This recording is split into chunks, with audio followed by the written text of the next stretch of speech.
Hi, welcome to Milk and Honey Heritage Farms. I'm Heather, and today I have had a few requests on how to take care of fruit trees, and I'm going to tell you what I know. There's a lot of different ways, so do your research, but hopefully this will be helpful to somebody. And I'm wearing all my farm clothes. It's cold. It's been trying to snow off and on today, but let's get started. Okay, so behind me we have a fruit tree, an apple tree, and I am not sure what kind of fruit tree it is. It was in a big, huge heaping pile growing sideways and I had to save it. But it's a perfect example of how to trim.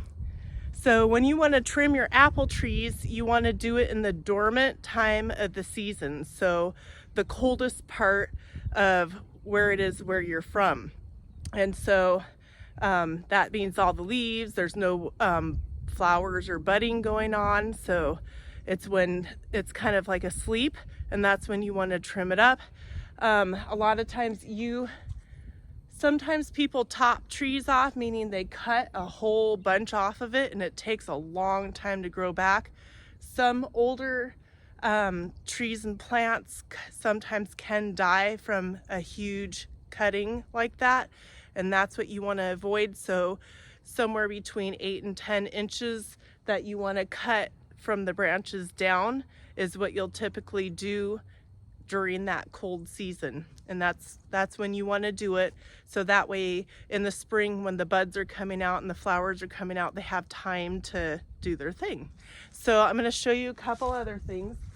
So whatever kind, I don't even know what these are called, but anyways, whatever kind of pruning shears that you end up using to trim any plants that you have, you want to make sure that you use something good like rubbing alcohol and wipes to clean your tool off inside the blades really well before you move on to another bush or tree or plant.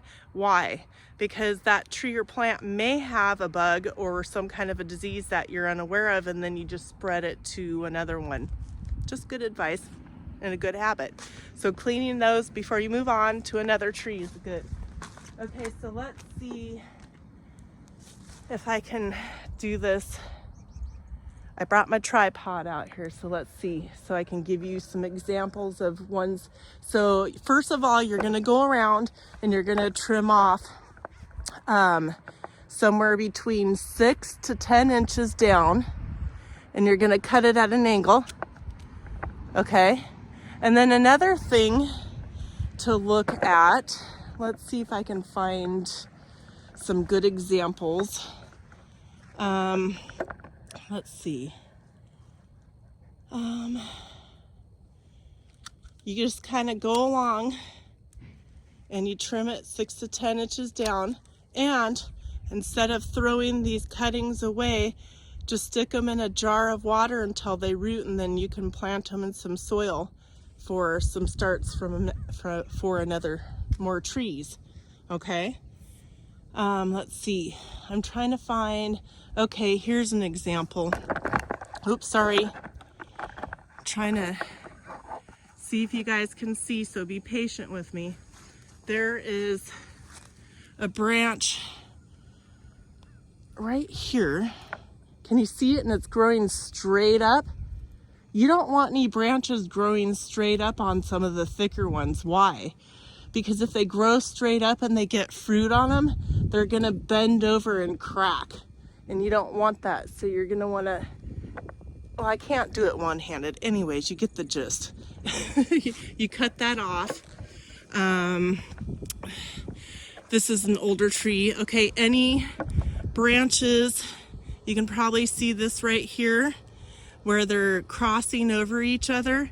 You don't want that, because what will happen is as they get thicker, they'll rub on each other and cause dry rot or rot. Okay, let's see. Here's another branch that's kind of, see how it's like going down and it's rubbing on this thicker one? We don't want that either. So I'm just gonna cut it shorter. I could cut it up by the base.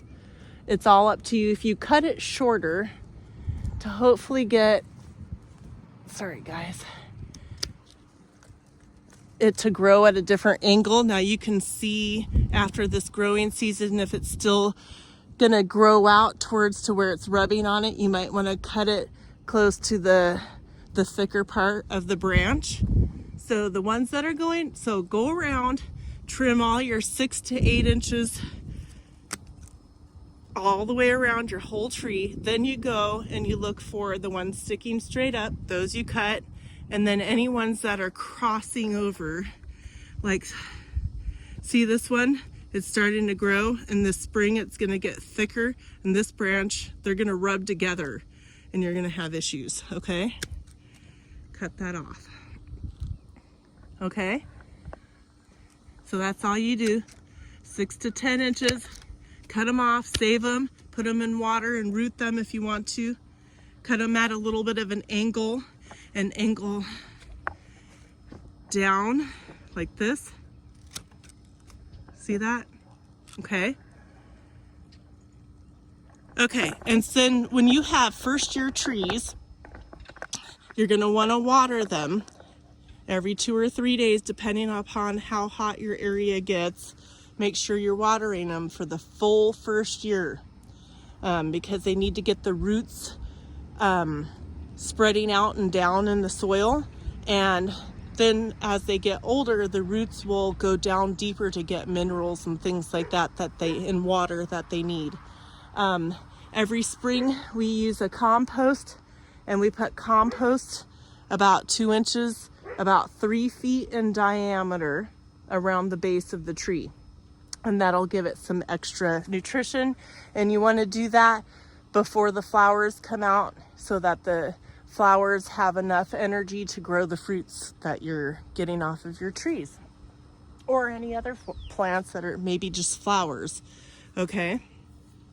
And then let me take you and show you some other things for care of trees.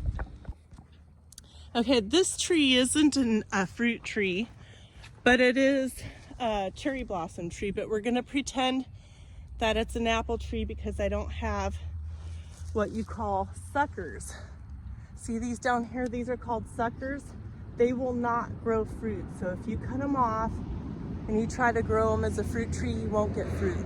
But if you cut them off and stick them in water and root them and stick them in soil, you can then cut, like I was showing you, some of your apple tree and put a splice in the side of your tree and put that apple graft in that splice of the sucker. And apple tree suckers are great for grafting new trees if you want to go that route. But you just cut these down as close to the ground as you want, get rid of them or root them to use for new stock for new fruit trees.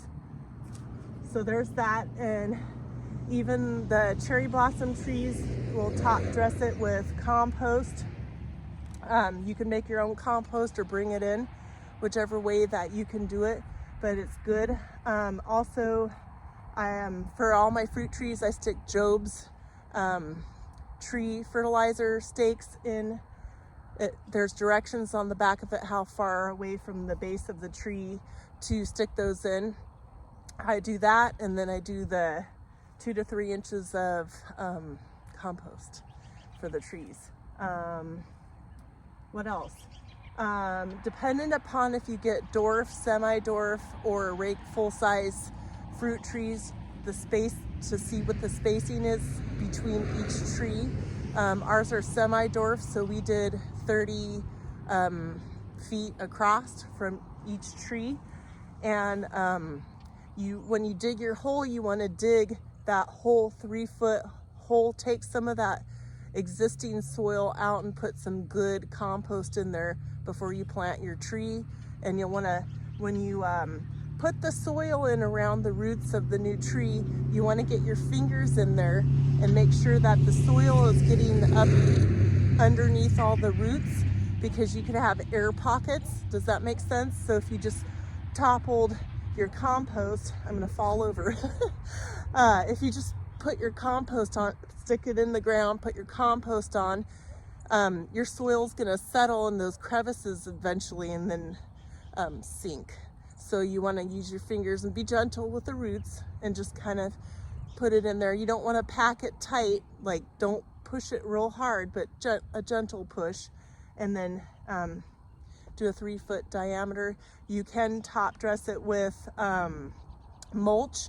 Make sure the mulch that you use has been aged. And what aged mulch means is that it's been sitting for like 2 months, 6 months, or a year. It's older. It's not fresh, like you didn't just chop your trees down, because it'll pull nutrients and stuff out from the soil that your trees may need. So in a previous video, I showed you some fresh mulch that I got. That will be used around certain areas that are well established, like pine trees and things like that, which will be fine. But I do have other compost that is like 6+ months old that I'll be maybe putting around these trees and other areas to help suppress the weeds. So that's all I can say. Oh, there's another thing too, is worms. In the summer and fall, you're gonna want to go around and check all your limbs. I gotta stand up, you guys. I'm trying to make sure you can see me so you can hear me. What I do is I don't use any pesticides or sprays on any of my trees. My cherry blossoms don't get bugs, but the apple trees sometimes get worms, so you'll get little like cobweb type things on your branches, so you'll be wanting to walk around, look around, and I pick them off. I wear gloves, put them in soapy water, and then I put them in a burn barrel, the worms, and sometimes the leaves will curl up. And when you see curled up leaves on your trees, you want to make sure that there's no little worms trying to make a home in there. But anyways, I think that's it. If you guys have any more questions, that's kind of the basics. With your new fruit trees, make sure you water them for the first year, you know. If you're not getting them in the ground, make sure you have a bigger pot to put them in, because if you keep them in a smaller pot, they will get root bound, and sometimes that'll cause them to stall in their growth and whatnot. So that you don't want to do. And most plants that you buy from a store, they need to be put in a bigger pot right away, because they already have lots of roots in them. So there's some tips. I hope it's helpful. If anybody has any other ideas or suggestions on trimming trees, let me know. Have a great day. See you on the next one.